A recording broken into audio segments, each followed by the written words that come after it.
Hello, everyone. So, one thing that I think is going to change for the summer, at least, is I'm the Thursday videos. I don't really have them. They're not really staples, but I've been trying to do them every week. I think they're going to have to become a hit and miss because it's just getting really busy for me right now. So, Mondays, yes, I will have a video every Monday. That's my goal. Thursday is still my goal, but we'll see how things work out. So with that being said, because I was going to originally do this on Thursday, and then I just got so busy, I just didn't have time to work on it at all. So what we're going to do is we're going to actually take the internal effect. So like, you know how Send 1 will give you the internal effects, these internal send effects that you want to use. So if you're using that, and we're actually going to record them, or we're gonna do a workaround so that we can put them onto a track, so that we can then play with them later in case we decide to use other effects on top of it. Then we can mix with it and all this stuff. So we're going to actually make it trackable. So that's the goal for this video here. So the first step that I will tell you is to first off, however you look at your USB or your SD card via USB or through putting it in your computer in the SD slot, do that first. So that's what I've done here. So what I wanted to show you is, now this is Fred is Dead. So I want you to get rid of any master tracks that you have. This here, where it says Fred is Dead.wave, that is a master track. Why? What differentiates it? It's the same name as the directory. So that's how you can tell what the master track is. Generally, you might have two where you have one with like this where it says .wave, and the other one is _z.wave, and so you have to just kind of what's the word I'm looking for? You just have to erase both, because the one is like a previous version. If you want to keep them, copy them and paste them onto your computer. You can do that. So now I'm going to go to, I was using Fred is Dead because I actually have one on there. So if I go to that sweater, which is what we're going to use today, you can see there is no file that says that sweater.wave or that sweater _z.wave. They do not exist. So all you can see are the .z files here, which is the track files. Once again, there, you know, if you have cut and paste in there, this is all handled by the system. Don't play with it. It's not worth it. Now, the reason why I want you to do that is because you technically can't record the send effects to a track. It is going through the stereo bus, which is the ether, which is just whatever. It's not part of the tracks. It's not. So I want you to erase that first. So the reason why I'll explain here. So now I'm going to come back here, and as you can see, I was doing a USB connect, so I'm going to disconnect my USB connect now. Oh, yes, there. So I've now disconnected it. Let's see if I can get a decent look. Okay, you can see the screen pretty well there. Now what I want to do is I'm going to once again use the snare track, which you can't really tell. If I pull back, you will. It's 2526, which is, if you look on the screen here, is a mono track. But we're going to record the send effect with reverb. And it's going to be in stereo, so it's going to be a stereo track that we're doing. So first thing, you go to the mixer, and we'll go to track 25. As you can see, I already have it set to pre. You want to use pre. This is one of those places where you want to use pre, because you don't, unless you want to record this with the effect, you just want the effect, because we just want the effect for this. So that's what we're going to do. So you want to use pre. So as discussed last video, how pre and post work, this is what we're going to do. So next, so let's go to home here.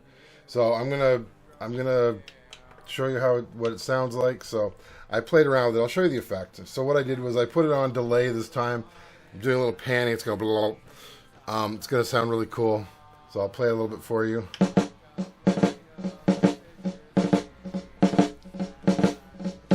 Now, whoop, let me stop it. Oh, it's still going. It's going in the background. So I'm going to just pull, going to go back to that. Pull down 25, so now it's just the effect. So let's go back to, I'm going to just play it again.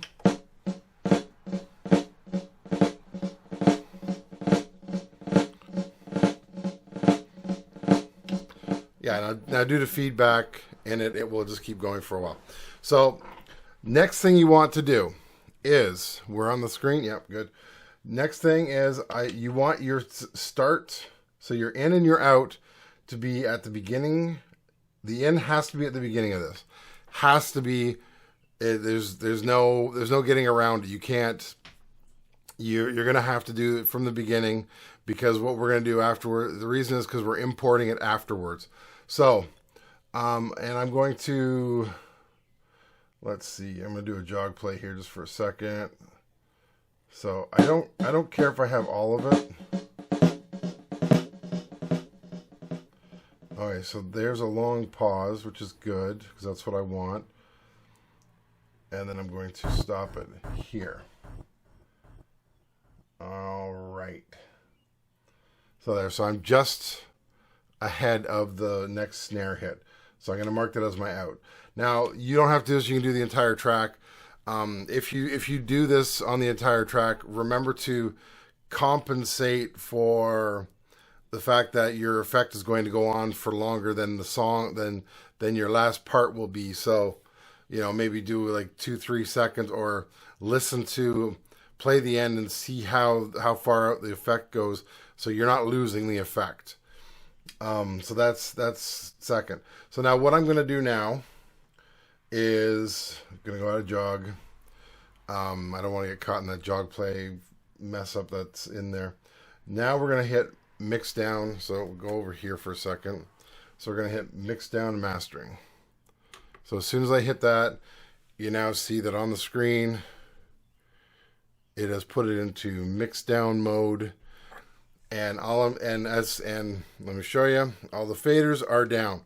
All I want to record right now is the snare hits. So I want to record, well, technically the effect of the snare hits. If I wanted the snare hits in there with it, I would then mix the snare hits in with it, but I don't. I just want the effect. So now that we have that, so I'm going to pull back a bit, see if I don't break it. There we go. All right, so now I'm going to hit record. So now the way the system works is it's going to start from the in and it's going to record to the out. And that's all I want. That's all I care about. But like I said, you have to put in at the beginning. Otherwise, this is not going to work. So I'm going to hit record, and then I'm just going to fast forward through it, and then we'll talk afterwards. All right, so the mastering is done.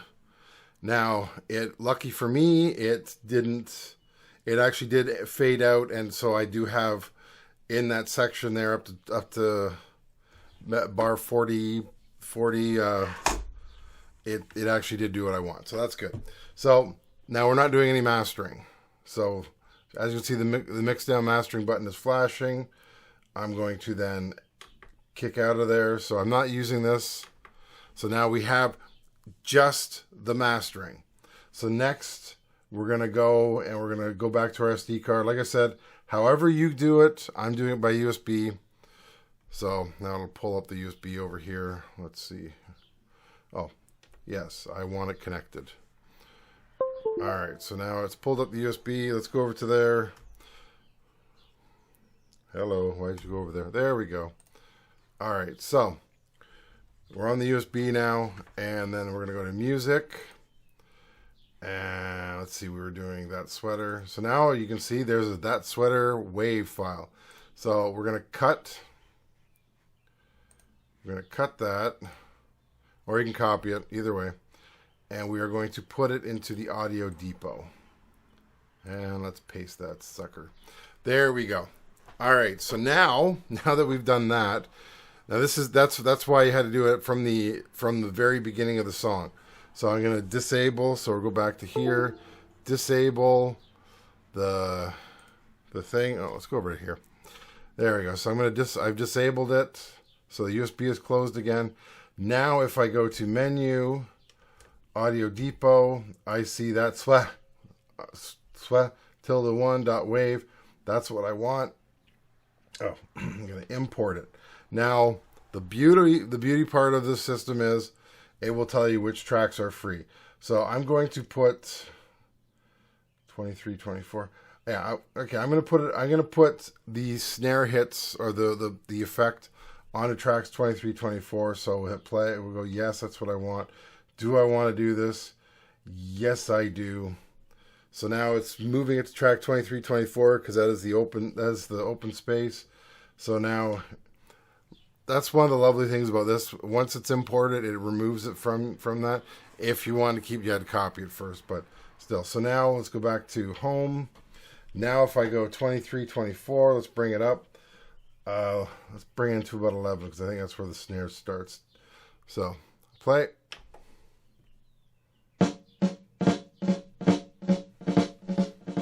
So now, if I fade it out, oh, no, hold on, it's not, I messed up, hang on a sec, let's just do this. So let's go turn off the effect. So now I'm not using any effect, I forgot to turn off the effect.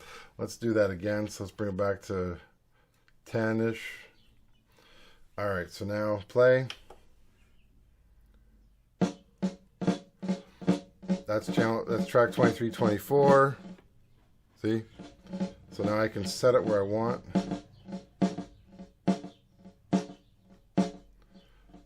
And then I get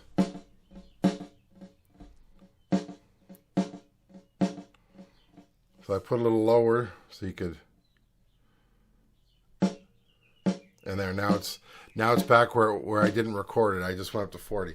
So that is why that's how to do it. So I hope that helps you out. So if you're looking to do it, this is a workaround.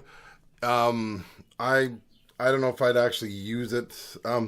I have actually done this. I've done external, because with external it's easy. If you're going external effects, you just bring it into the system and you assign it to tracks, and then there you go. And I had done that as well with recordings too, where I wanted certain effects.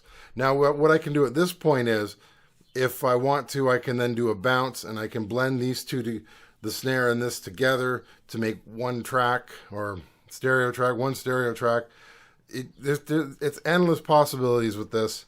So this is just another workaround for you to try. I hope you enjoyed it. I will talk to you later. Bye.